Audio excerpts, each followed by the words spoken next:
بسم اللہ الرحمن الرحیم۔ حضرت موسیٰ علیہ السلام کی پیدائش کا واقعہ۔ مصر کے بادشاہ نے ایک رات ایسا خواب دیکھا کہ بیت المقدس سے آگ نکل کر مصر کی جانب چلی آ رہی ہے اور اس آگ نے مصر کے تمام لوگوں کو جلا ڈالا ہے، جبکہ بنی اسرائیل کے گھر محفوظ رہتے ہیں۔ تو یہ سب منظر دیکھ کر فرعون نیند سے چونک اٹھا اور اس نے تمام نجومیوں کو، جو اس کے قریب بہت بڑے بڑے عالم تھے، ان سب کو اپنے پاس بلا لیا اور اپنے اس خواب کی تعبیر پوچھی۔ تو ان نجومیوں نے اسے اس کے خواب کی تعبیر کچھ یوں بیان کی کہ ایک ایسا بچہ پیدا ہونے والا ہے جو تمہاری سلطنت میں سے ہوگا، جو تمہیں برباد اور ہلاک کر دے گا، اور وہ بچہ تمہاری بادشاہت ختم کر دے گا، مصر پر قبضہ کر لے گا۔ پیارے دوستو، فرعون ایک ظالم حاکم اور خدائی کا دعویدار بادشاہ تھا اور مصر کی سرزمین پر اسی کا غلبہ تھا۔ اس نے بنی اسرائیل کو اپنا غلام بنا کر رکھا ہوا تھا اور اس کا تکبر انتہا کو پہنچ چکا تھا۔ فرعون نے بنی اسرائیل کے لوگوں کو ہر لحاظ سے ذلیل اور رسوا کر کے رکھا ہوا تھا، اور وہ عورتوں کے ساتھ بھی بہت برا سلوک کرتا تھا، اور وہ لوگ جو فرعون کو سجدہ کرنے اور اسے اپنا خدا ماننے سے انکار کرتے، ان کو وہ طرح طرح کی اذیت ناک سزا دیتا، اور جو لوگ اس کے کسی قسم کے حکم کا انکار کرتے تو فرعون اور اس کے حواریوں اس پہ ظلم و ستم کا پہاڑ ڈھاتے اور ان سے ہر گندہ قسم کا کام کرواتے۔ فرعون نے جب نجومیوں سے اپنا خواب کی تعبیر سنی تو وہ بہت فکر مند ہونے لگا، اور اس نے ایک خوفناک حکم جاری کر دیا کہ بنی اسرائیل میں پیدا ہونے والے تمام لڑکوں کو قتل کر دیا جائے، اگر لڑکیاں پیدا ہو تو انہیں زندہ چھوڑ دیا جائے۔ اس حکم کے مطابق فرعون کے حواریوں اور سپاہیوں نے ہر ممکن قدم اٹھایا کہ کوئی بھی لڑکا زندہ نہ بچ پائے، اور یہاں تک کہ سینکڑوں اور ہزاروں بچے قتل ہو گئے۔ پھر ایک دن اس کے وزیروں نے اسے بتایا کہ اگر اسی طرح بچے قتل ہوتے رہے تو سلطنت سے سارے مرد ختم ہو جائیں گے، کیونکہ پرانے اور بوڑھے لوگ مر رہے تھے۔ پھر آگے اس کا نظام حکومت کیسے چلے گا، اور ہمارے خادم کہاں سے آئیں گے، اور ہمارے کم تر اور گھٹیا کام کون کرے گا؟ وزیروں کی یہ بات سن کر فرعون نے یہ حکم جاری کیا کہ ایک سال چھوڑ کر دوسرے سال بچہ قتل کیا جائے۔ تو اس کے بعد ہر حاملہ عورتوں کی نگرانی کرنا شروع کر دی گئی۔ دایا عورتوں کے ذمے یہ ڈیوٹی لگائی گئی کہ جب بھی کوئی بچہ پیدا ہوگا وہ اس کی اطلاع دیں گی، اور جو دایا عورتیں اطلاع نہ دیتی انہیں بھی قتل کر دیا جاتا۔ انہی دنوں سیدنا موسیٰ علیہ السلام کی والدہ حمل کے ابتدائی دنوں میں تھیں۔ اللہ تعالیٰ نے ان کی حفاظت اس طرح فرمائی کہ حضرت موسیٰ علیہ السلام کی والدہ پر حمل کے اثر ظاہر نہیں ہوئے، اور آپ کی والدہ ان دائیوں کی نگاہ میں نہ آ سکی، اور انہوں نے اس بات کو چھپائے رکھا، اور یہاں تک کہ پیدائش کا وقت آ گیا اور انہوں نے ایک بچے کو جنم دیا۔ پیارے دوستو، جس سال بچوں کو قتل کرنے کے لیے چھوڑ دیا گیا تھا اس سال حضرت ہارون رضی اللہ تعالیٰ عنہ کی پیدائش ہوئی، پر جس سال بچوں کو قتل کرنے کا سال تھا اس سال حضرت موسیٰ علیہ السلام کی ولادت ہوئی۔ پیدائش کے بعد حضرت موسیٰ علیہ السلام کی والدہ کے پاس اللہ کا حکم آ گیا۔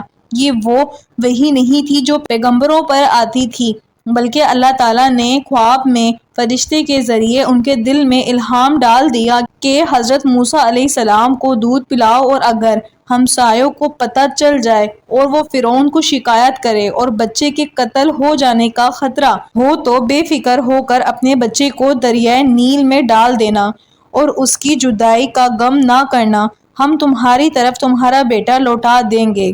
تو پھر آپ کی والدہ کو جب اس بات کا پھیلنے کا ڈر ہوا تو آپ کے دل میں ایک خیال آیا کہ ایک صندوق بنایا جائے اور اس میں بچے کو رکھ کر دریائے نیل میں چھوڑ دیا جائے۔ حضرت موسیٰ علیہ السلام کی والدہ نے اللہ پر یقین کرتے ہوئے اپنے چاند سے بیٹے کو صندوق میں بند کر کے دریائے نیل میں چھوڑ دیا۔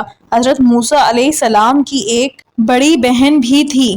آپ کی والدہ نے اپنی بیٹی سے کہا کہ ذرا دریا کے ساتھ ساتھ چلتی رہنا اور دیکھنا میرا بیٹا کہاں جاتا ہے۔ آپ کی بہن دریا کے ساتھ چلتی رہیں، اور آپ کی بہن نے دیکھا کہ صندوق فرعون کے محل کے قریب تالاب میں پہنچ چکا ہے۔ وہاں فرعون اور اس کی بیوی حضرت آسیہ رضی اللہ تعالی عنہا اور دیگر خادمائیں بھی موجود تھیں، اور اسی دوران فرعون کی بیوی کی نظر صندوق پر پڑی۔ انہوں نے خادمہ کو حکم دیا کہ صندوق کو تالاب سے نکال کر میرے پاس لے آؤ۔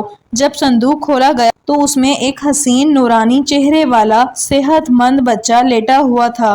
فرعون کی بیوی ملکہ بچے کو دیکھ کر بڑی خوش ہوئی، اس کی آنکھوں میں ممتا اتر آئی، اور ادھر موسیٰ علیہ السلام کی بہن نے ڈر کے مارے اپنی والدہ کو جا کر بتا دیا کہ ماں غضب ہو گیا، جس ظالم سے بچنے کے لیے ہم نے بچے کو صندوق میں ڈال کر دریا میں ڈالا تھا، صندوق اسی ظالم کے محل میں پہنچ گیا ہے۔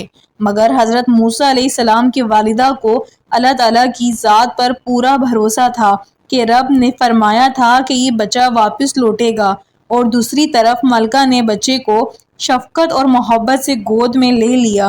اس نے سوچا کہ بچے کو بیٹا بنا کر پالنا چاہیے۔ فرعون بھی بچے کو دیکھ کر بہت خوش ہوا، مگر اچانک فرعون کے دل میں یہ خیال آیا کہ یہ بچہ بنی اسرائیل کا وہ بچہ تو نہیں کہ جس کا نجومیوں نے بتایا تھا۔ فرعون نے کہا کہ کہیں یہ بچہ وہ تو نہیں جو میری سلطنت اور مجھے ہلاک و برباد کر دے گا۔ حضرت آسیہ رضی اللہ تعالی عنہا نے فرمایا کہ دیکھو تو صحیح، یہ کتنا نورانی چہرے والا بچہ ہے۔ تم نے تو اس سال کے بچوں کو قتل کرنے کا کہا تھا، اور یہ تو سال سے بڑا لگتا ہے۔ یہ بھی تو ہو سکتا ہے یہ بچہ ہماری آنکھوں کی ٹھنڈک بنے۔ اس پہ فرعون نے کہا، یہ صرف تیری آنکھوں کی ٹھنڈک ہے، میری آنکھوں کی نہیں۔ میں بنی اسرائیل کا کوئی بچہ پالنا نہیں چاہتا۔ مگر آسیہ رضی اللہ تعالیٰ عنہا نے فرعون کو کسی طرح راضی کر لیا۔ حضرت ابن عباس رضی اللہ تعالیٰ عنہ فرماتے ہیں کہ اگر فرعون یہ بات کہہ دیتا کہ یہ میری بھی آنکھوں کی ٹھنڈک ہے تو اللہ تعالیٰ اسے ہدایت دے دیتے، لیکن اس نے یہ بات نہیں کہی۔ فرعون کی بیوی حضرت آسیہ رضی اللہ تعالیٰ عنہا نے اس بچے کا نام موسیٰ رکھا، جس کے معنی ہیں وہ شخص جو پانی سے نکالا گیا ہو۔ بچے کو جب محل میں لے گئے تو اس نے دودھ کے لیے رونا شروع کر دیا۔ بچے کے پاس مختلف عورتوں کو لایا گیا، لیکن بچے نے کسی بھی عورت کا دودھ نہیں پیا، اور بچہ بھوک کی وجہ سے خاموش بھی نہیں ہو رہا تھا۔ حضرت موسیٰ علیہ السلام کی بہن دور کھڑے یہ سب دیکھ رہی تھی، اور پھر وہ فرعون سے کہتی ہے، میں ایک خاتون کو جانتی ہوں، وہ بڑی پاکیزہ اور نیک خاتون ہے، اور مجھے امید ہے کہ یہ بچہ ان کا دودھ پی لے گا۔ فرعون نے کہا، کسی طرح کوئی عورت لے آؤ جس کا یہ بچہ دودھ پی لے اور خاموش ہو جائے۔ اب موسیٰ علیہ السلام کی بہن گھر گئی اور کہا، ماں چلو، ہمارا کام ہو گیا ہے، فرعون کے محل میں چلنا ہے اور تمہیں اپنے ہی بچے کو دودھ پلانا ہے۔ حضرت موسیٰ علیہ السلام کی ماں محل میں پہنچ گئیں، اور جیسے ہی حضرت موسیٰ علیہ السلام نے اپنی ماں کو دیکھا اور خاموش ہو گئے۔ ماں نے بچے کو دودھ پلایا تو بچے نے فوراً دودھ پینا شروع کر دیا۔ فرعون بہت شاطر تھا، وہ یہ سب منظر دیکھ کر بہت حیران تھا۔ اس نے بچے کی ماں سے پوچھا کہ یہ بتاؤ تمہارا اس بچے سے کیا رشتہ ہے؟ یہ تمہیں دیکھ کر خاموش کیوں ہو گیا؟ اب محل میں ہر طرف خاموشی چھا گئی، مگر حضرت موسیٰ علیہ السلام کی والدہ نے نہایت پر اعتمادی سے جواب دیتے ہوئے کہا، میں ایک پاکیزہ عورت ہوں، اور میرا دودھ بھی بڑا پاک ہے۔ جن بچوں کے اندر نفاست ہوتی ہے اور جو بچے نیک فطرت کے ہوتے ہیں وہ میرا دودھ سکون سے پیتے ہیں۔ اس طرح آپ علیہ السلام کی والدہ کا احترام ہونے لگا۔ کچھ دنوں کے بعد آپ کی والدہ نے فرعون سے کہا، اگر آپ کی اجازت ہو تو میں اس بچے کو اپنے گھر لے جایا کروں، ادھر اس کی مزید اچھی طریقے سے پرورش کر لیا کروں گی۔ فرعون نے کہا، ٹھیک ہے، تم اسے اپنے گھر لے جایا کرو۔ تو اس طرح آپ کی والدہ آپ کو روزانہ دودھ بھی پلاتی اور آپ کو روز گھر بھی لے جاتی۔ دودھ پلانے کی اجرت میں آپ کی والدہ کو فرعون کی طرف سے ایک اشرفی یعنی ایک سونے کا سکہ تحفے میں دیا جاتا۔ اللہ کی شان دیکھیے کہ جس ظالم سے بچنے کے لیے آپ کی والدہ نے آپ کو صندوق میں بند کر کے دریا میں ڈال دیا تھا، اللہ تعالیٰ نے اسی ماں کی گود میں اس بچے کو واپس عطا فرمایا، اور اسی ماں کو اپنے بچے کو دودھ پلانے کا موقع فراہم کیا، اور اسی کام کے عوض بادشاہ کی طرف سے انہیں انعام بھی ملا۔ اور دیکھتے ہی دیکھتے اس ظالم فرعون کے شاہی محل میں حضرت موسیٰ علیہ السلام پرورش پا کر جوان ہو گئے، اور پھر اللہ تعالیٰ نے آپ کو نبوت کے منصب پر فائز کیا۔ آپ نے بنی اسرائیل کو فرعون سے آزادی دلوائی اور مصر چھوڑ کر یہاں سے چلے گئے۔ فرعون بنی اسرائیل کو ختم کرنے کے لیے لشکر لے کر ان کے پیچھے روانہ ہو گیا۔ جب بنی اسرائیل کے لوگ بحر احمر کے قریب پہنچے تو اللہ تعالیٰ نے ان کے لیے دریا کے بیچ میں راستہ کھول دیا تھا۔ یہ وہ موقع آ گیا تھا جب فرعون کا وہ خواب پورا ہونے والا تھا اور اس کی بادشاہت اور سارا لشکر تباہ و برباد ہونے والا تھا۔ بنی اسرائیل کے لوگ سمندر کے پار چلے گئے تھے، مگر جب فرعون اپنے لشکر کو لے کر پیچھے آیا تو سمندر کا وہ راستہ بند ہو گیا، اور اللہ تعالیٰ نے فرعون اور اس کے لشکر کو سمندر میں غرق کر دیا اور پوری دنیا کے لیے عبرت کا نشان بنا دیا۔ امید ہے کہ آپ کو یہ ویڈیو بہت اچھی لگی ہوگی۔ ویڈیو اچھی لگی ہے تو اسے لائک کیجیے گا اور اسے ثواب کی نیت سے آگے شیئر کیجیے گا، اور اگر ابھی تک آپ نے میرا چینل سبسکرائب نہیں کیا ہے تو کائنڈلی میرے چینل کو سبسکرائب کیجیے اور بیل نوٹیفیکیشن کو کلک کرنا مت بھولیے گا، تاکہ فیوچر میں میری آنے والی ہر ویڈیو آپ تک بآسانی پہنچ سکے۔ شکریہ۔